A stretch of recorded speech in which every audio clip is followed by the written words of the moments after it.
महाराष्ट्रातील ताज्या घडामोडी पाहण्यासाठी आजच आपल्या विदर्भ न्यूज माझा चॅनलला यूट्यूबवर सबस्क्राईब करा।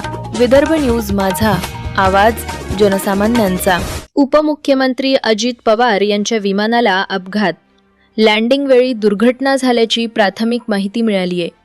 महाराष्ट्राचे उपमुख्यमंत्री व राष्ट्रवादी काँग्रेस पक्षाचे नेते अजित पवार यांच्या विमानाला आज बारामती येथे लँडिंग दरम्यान अपघात झाल्याची धक्कादायक घटना घडली। मुंबईहून बारामतीकडे येत असताना विमान उतरत असताना हे विमान विमानतळ परिसरातील एका शेतात कोसळले, अशी प्राथमिक माहिती समोर आली आहे। आज बारामतीमध्ये जिल्हा परिषद व पंचायत समिती निवडणूक प्रचारासाठी अजित पवार यांच्या 4 सभा आयोजित करण्यात आल्या होत्या। यामध्ये सुपे जिल्हा परिषद गटासाठीही एका सभेचा समावेश होता। याच पार्श्वभूमीवर अजित पवार विमानानं बारामती येथे दाखल होत होते।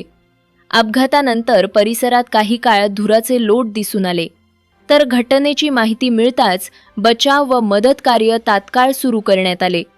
विमान शेतात कोसळल्याचं त्यामध्ये स्पष्टपणे दिसत आहे।